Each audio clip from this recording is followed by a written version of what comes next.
नमस्कार मित्रों, आप लोगों का स्वागत है हमारे YouTube चैनल भजन प्रभात पर। मैं मित्रों, आज के इस वीडियो में हम जानेंगे कि स्त्रियां संतुष्ट कब होती हैं, किस समय स्त्रियों के साथ भोग विलास अर्थात संबंध स्थापित करें कि स्त्रियां संतुष्ट हो जाएं और उनको पूरी तरह से मजा आ जाए और वे किसी दूसरे मर्द की तलाश करना छोड़ दें।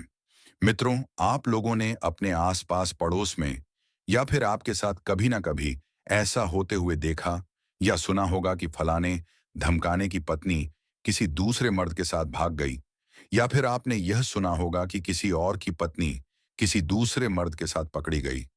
तो मित्रों, ऐसा किन कारणों से होता है और स्त्रियां जो होती हैं वह किसी दूसरे मर्द से संबंध क्यों बनाती हैं और दूसरे मर्द के साथ क्यों भागकर चली जाती हैं? ऐसी क्या कमी रह जाती है जो एक मर्द उनकी कमी को पूरी नहीं कर सकता? मित्रों, आज की इस वीडियो में हम लोग यही जानेंगे कि स्त्रियों को संतुष्ट करने का एकमात्र जरिया क्या है। हम लोग अपनी पत्नी को कैसे संतुष्ट कर सकते हैं, उसे किसी दूसरे के पास जाने की जरूरत ना पड़े। इसलिए हमें क्या करना चाहिए कि हमारी पत्नी संतुष्ट हो जाए। तो मित्रों, वीडियो बहुत ही रोचक मत होने वाली है, इसलिए आप लोग वीडियो को अंत तक जरूर देखिए, क्योंकि आधा अधूरा ज्ञान विष की समान होता है। इसलिए आप लोग वीडियो पर लास्ट तक बने रहें। मित्रों, चलिए वीडियो को प्रारंभ करते हैं। मित्रों, एक बार की बात है, एक उत्तर प्रदेश का छोटा सा गांव था जिसका नाम सरतपुर था। उस गांव में एक अत्यंत सुंदर महादेव जी का मंदिर था, जहां पर प्रतिदिन सैकड़ों लोग महादेव जी की पूजा अर्चना करने के लिए आते थे। इस गांव में महादेव जी की मंदिर के बगल में एक धनी व्यापारी रहता था और उसके साथ उसकी पत्नी और उसका एक 10 साल का पुत्र भी था। व्यापारी अपनी पत्नी से अत्यंत प्रेम करता था। उसकी पत्नी भी उसे बहुत प्रेम करती थी। उसकी पत्नी जो थी वह देखने में अत्यंत सुंदर और सुशील थी। यदि कोई उसे एक बार भी देख लेता था तो उस पर मोहित हो जाता था। वह इतनी ज्यादा सुंदर थी कि कई बार तो कुछ लोग उसे देखकर पागल हो जाते थे। वह औरत प्रतिदिन अपने पति के जाने के बाद कहीं जाया करती थी। अब यह उसका प्रतिदिन का नियम बन गया था कि वह अपने पति के जाने के बाद कहीं ना कहीं निकल जाया करती थी। ऐसे ही एक बार जब वह कहीं गई हुई थी, तभी उसका पति व्यापार करके घर जल्दी आ जाता है। वह घर आने के बाद अपने घर में पूरी तरह से अपनी पत्नी को ढूंढता है, लेकिन उसकी पत्नी उसे घर पर कहीं भी नहीं नजर आती। वह गांव की तरफ भी उसे ढूंढने जाता है, लेकिन उसे वह कहीं भी नहीं मिलती। थक हार कर वह पुनः घर वापस आ जाता है। तभी उसका छोटा सा बेटा पढ़ाई करके घर आ जाता है। तो वह अपने बेटे से पूछता है कि बेटा, तेरी माँ कहाँ है? तो उसका बेटा कहता है कि पिताजी, मुझे नहीं मालूम, मैं अभी अभी स्कूल से वापस आया हूं, मुझे लगा कि माँ घर पर ही होगी। तब वह व्यापारी कहता है, अच्छा चलो कोई बात नहीं, तुम अंदर चलो और खाना वाना खा लो, अभी तुम्हारी माँ कहीं गई होगी तो वापस आ जाएगी। उसका बेटा अंदर चला जाता है। वे दोनों कुछ देर तक इंतजार करते हैं। तभी थोड़ी देर बाद व्यापारी की पत्नी वहां पर आ जाती है। उसकी पत्नी अपने पति को देखकर घबरा जाती है और उसे पसीने छूटने लगते हैं। तभी व्यापारी, जो अपनी पत्नी से बहुत ज्यादा प्रेम करता था, वह उसे डांट तो सकता नहीं था। इसलिए उसने उसे बड़े प्यार से पूछा कि हे देवी, आप कहाँ गई थी? उसकी पत्नी पहले से ही डरी हुई थी। उसने हकलाते हुए कहा कि मैं अपनी सहेली के घर गई थी। व्यापारी ने कहा कि कम से कम बताकर तो जाती, हम दोनों यहाँ कितना परेशान थे, मैं तुम्हें पूरे गांव में खोज रहा था। पत्नी ने ऐसे वैसे करके किसी भी तरह उस समय उस बात को टाल दिया। फिर शाम हो जाती है और वे सभी खाना खाकर सो जाते हैं। अगले दिन व्यापारी जैसे ही व्यापार के लिए बाजार जाता है, उसकी पत्नी फिर से कहीं चली जाती है और पिछले दिन की तरह ही व्यापारी अपना व्यापार करके घर जल्दी वापस आ जाता है। तो वह पुनः देखता है कि उसकी पत्नी घर पर नहीं है। अब वह शंका में पड़ जाता है कि प्रतिदिन उसकी पत्नी कहाँ चली जाती है। जब उसकी पत्नी पुनः वापस आती है, तो वह फिर से वही सवाल करता है कि तुम कहाँ गई थी? पत्नी फिर से किसी भी तरह दूसरा बहाना बनाकर बच जाती है, लेकिन अब उस व्यापारी को शक होने लगता है।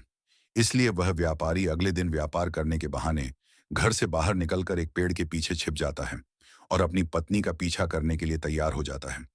उसे शक था कि उसकी पत्नी उसे बिना बताए कहीं ना कहीं तो जाती है, इसलिए वह इस शक को दूर करने के लिए उसका पीछा करने लगता है। जब उसकी पत्नी घर से बाहर निकलकर कहीं जा रही थी, तब व्यापारी उसका पीछा करने लगता है। उसका पीछा करते करते वह एक झोपड़ी के पास पहुंचता है। झोपड़ी जो कि जंगल के एक वीरानी सी जगह पर थी और वह एक घने जंगल में थी, जहां पर कोई आता जाता नहीं था। वह छिपकर देखने लगा तो उसकी पत्नी उस झोपड़ी के पास एक आदमी के पास जाती है। वह यह सब देखकर बहुत ही डर जाता है, क्योंकि उसने अपनी पत्नी पर बहुत भरोसा किया था। उसे कभी भी यह यकीन नहीं था कि उसकी पत्नी कभी ऐसा कर सकती है। अब उसने देखा कि वे दोनों अंदर उस कुटिया में जाकर आपस में रातें रंगीन करने लगते हैं और टपाटप करने लगते हैं। यह सब देखकर उस व्यापारी की आंखें आंसुओं से भर आईं। वह व्यापारी पूरी तरह से टूट चुका था। वह तुरंत ही वहां से घर के लिए निकल जाता है। जब वह घर जाता है तो थोड़ी देर बाद उसकी पत्नी फिर से घर को आती है। तो वह फिर से किसी तरह बहाना बनाकर बचना चाहती थी। व्यापारी अब जो सब कुछ जान चुका था, वह जानते हुए भी अनजान बनकर खाना पीना खाकर सो जाता है और पूरी रात उसे नींद नहीं आती। वह पूरी रात इसी बारे में सोचता रहता है कि उसकी पत्नी ने ऐसा क्यों किया। वह सोचते सोचते उसकी सुबह हो जाती है।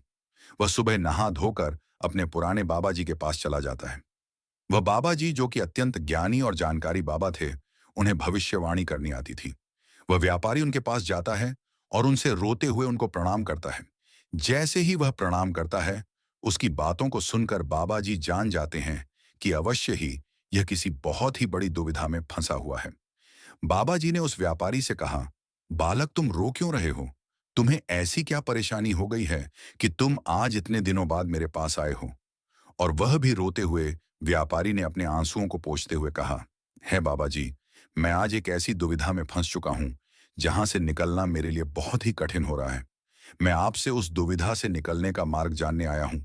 कृपया करके आप मुझे उस दुविधा से निकालिए और मेरी उसे समस्या को समाधान दीजिए, अन्यथा मैं मर जाऊंगा। मैं यह सोच सोच कर पागल होता जा रहा हूं।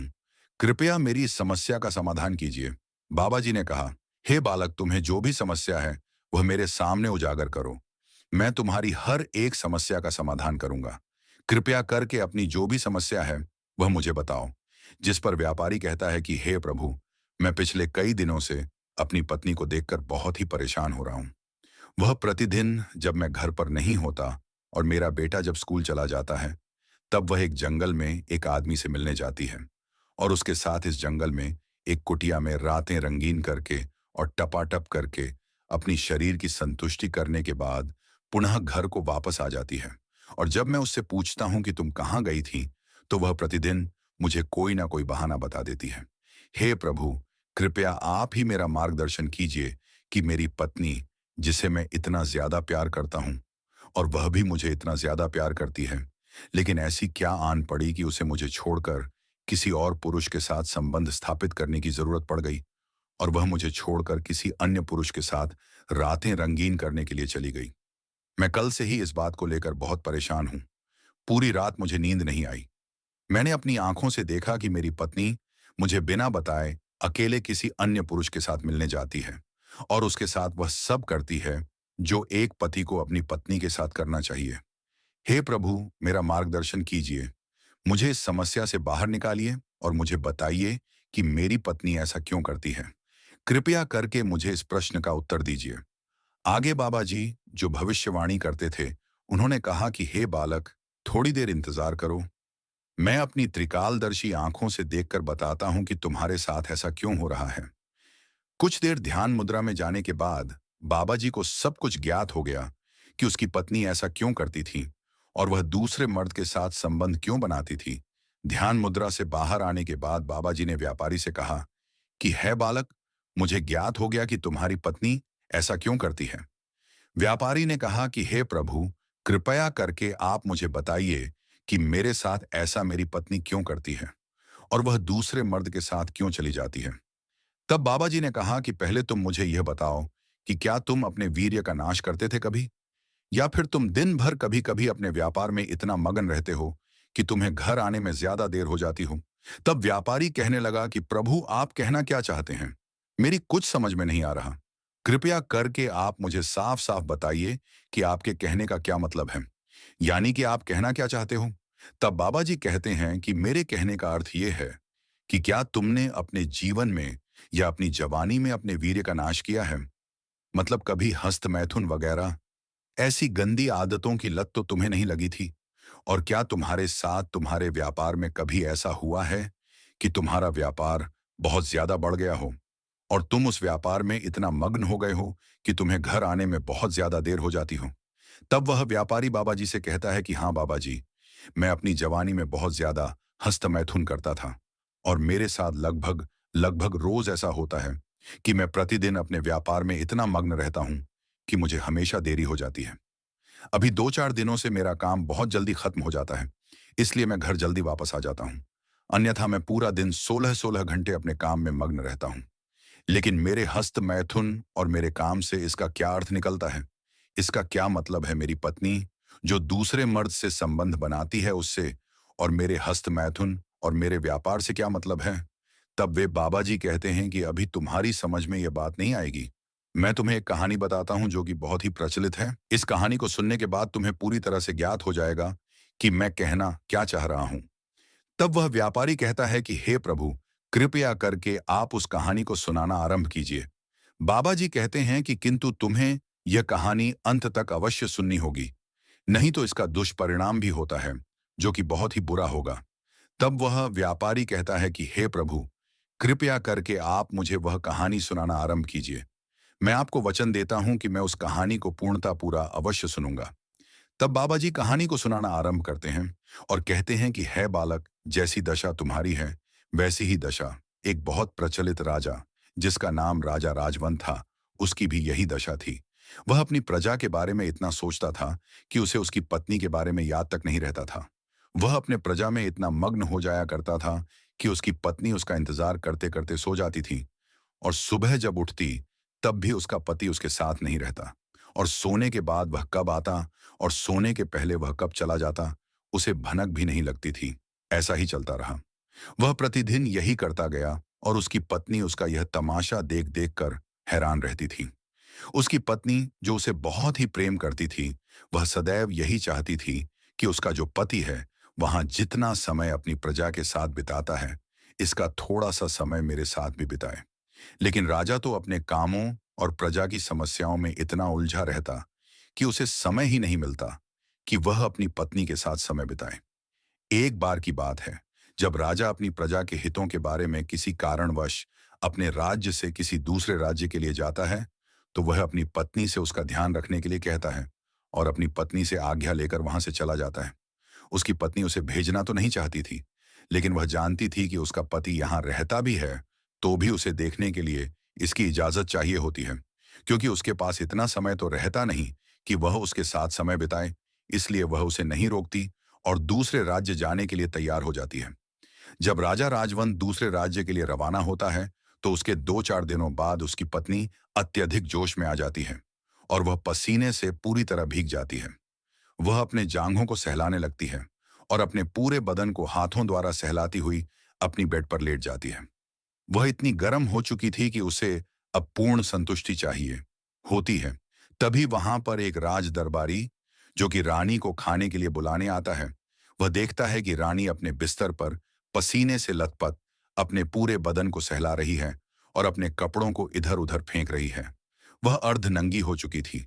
राज दरबारी ने जैसे ही उसे देखा, वह कांपने लगा और उसके मन में रानी के प्रति गलत भावनाएं उत्पन्न होने लगी और वह छिप कर रानी को देखने लगा।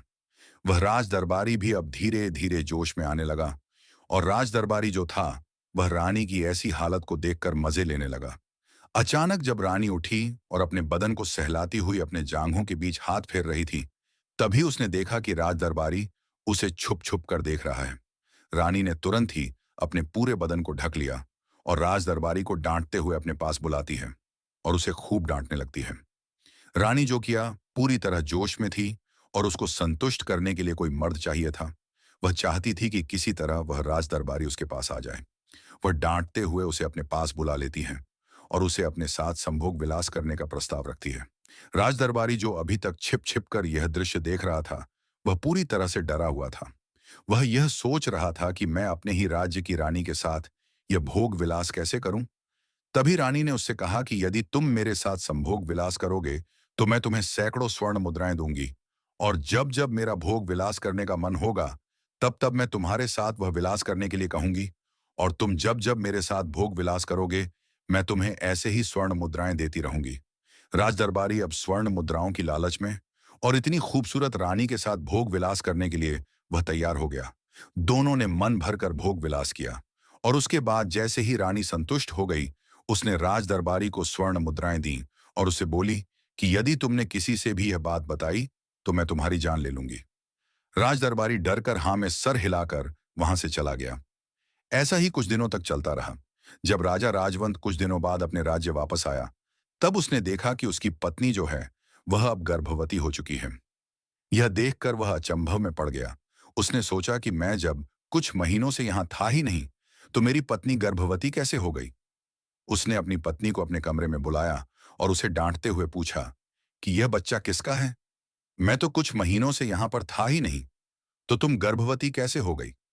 रानी जो कि पूरी तरह से डर गई थी, उसने बहाना बनाया और कहा कि एक दिन जब आप यहां पर नहीं थे और मैं पूरी तरह से जोश से भर चुकी थी, क्योंकि आपने पहले कभी भी मेरे साथ भोग विलास नहीं किया था, इसलिए मैं पूरी तरह से गर्म हो चुकी थी।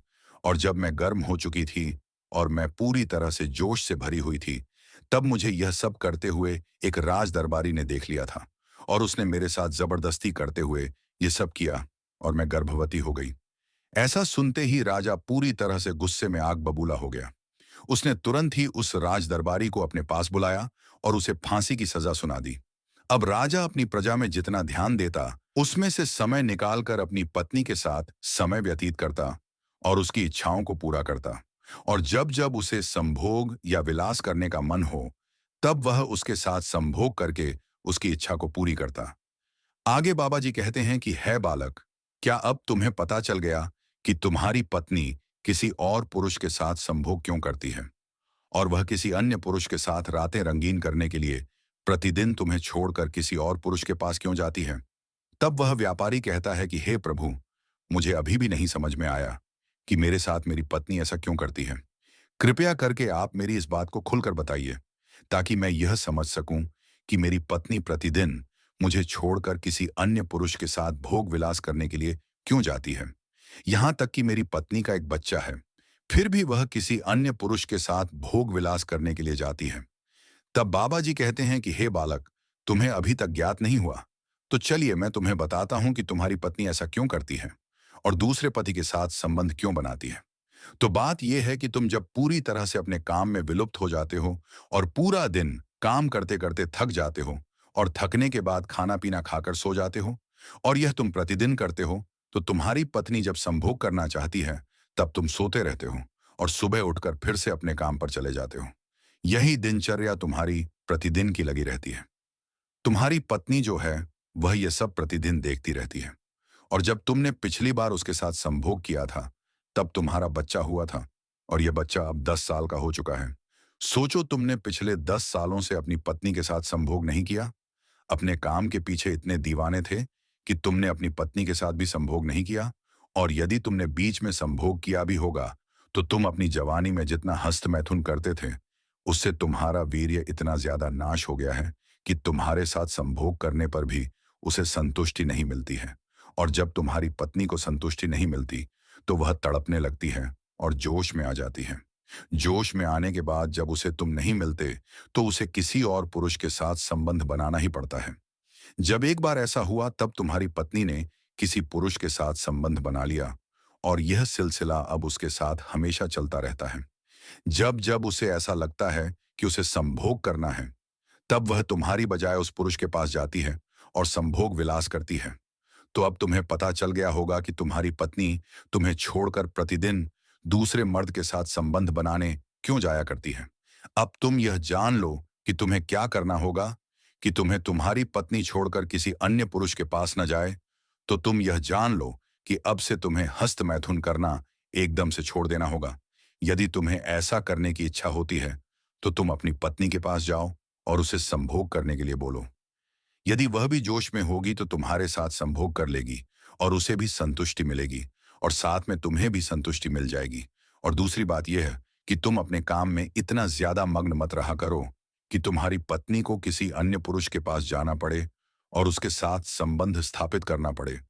इसीलिए आज से तुम अपनी पत्नी के लिए कुछ समय निकालो और उसके साथ संबंध बनाओ और उसकी संतुष्टि करो, जिससे कि वह अन्य पुरुष के पास ना जाए।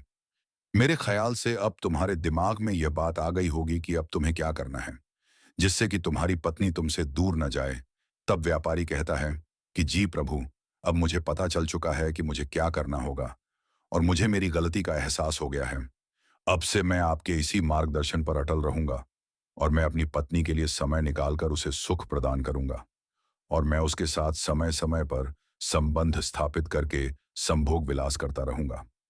इतना कहकर वह व्यापारी बाबा जी को प्रणाम करके वहां से चला जाता है। बाबा जी भी अपने तपस्या में लीन हो जाते हैं। जब वह व्यापारी घर जाता है तो उसके अगले दिन से वह अपनी पत्नी के लिए समय निकालकर उसके साथ संबंध स्थापित करने लगता है। धीरे धीरे यह अब हमेशा करने लगता है और अपनी हस्त मैथुन की गंदी आदत को वह छोड़ देता है। हस्त मैथुन से हमारा वीर्य जो होता है वह पतला हो जाता है और जल्दी निकल जाता है। जब भी हम अपनी पत्नी के साथ संबंध बनाने के लिए जाते हैं तो हम जल्द ही हार जाते हैं। इसलिए हमें ऐसा नहीं करना चाहिए।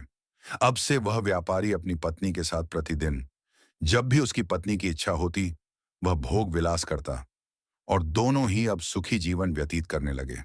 उसकी पत्नी भी अब दूसरे मर्द के पास जाना बंद कर देती है और दोनों ही बहुत ही खुशी जीवन व्यतीत करने लगते हैं। कुछ समय बाद उसकी पत्नी को एक और बच्चा हो जाता है और अब उनकी जो फैमिली थी वह 3 की बजाय 4 हो जाती है और घर के चारों लोग बहुत ही खुशी और अच्छा जीवन व्यतीत करने लगते हैं। तो दोस्तों, अब शायद ही आप लोगों को पता चल गया होगा कि हम अपनी पत्नी को संतुष्ट कैसे कर सकते हैं कि वह किसी अन्य पुरुष के साथ संबंध ना बनाए। मेरे ख्याल से आप लोगों को यह बात पता चल चुकी होगी। तो दोस्तों, कैसी लगी आपको? लोगों, ये वीडियो कमेंट में जरूर बताना और यदि आप लोगों को ये वीडियो पसंद आई हो तो वीडियो को लाइक करके चैनल को सब्सक्राइब कर लेना और हाँ, याद से बगल के बेल आइकन को ऑल पर सेलेक्ट कर लेना, जिससे कि हमारी वीडियो की नोटिफिकेशन आप तक सबसे पहले पहुंच सके और हमारी वीडियो आप तक सबसे पहले पहुंच सके और आप हमारी वीडियो का आनंद ले सकें। तो मित्रों, मिलते हैं अगले किसी नए वीडियो के साथ। तब तक के लिए हर हर महादेव, राधे राधे, जय श्री कृष्ण। मिलते हैं अगले वीडियो में। धन्यवाद।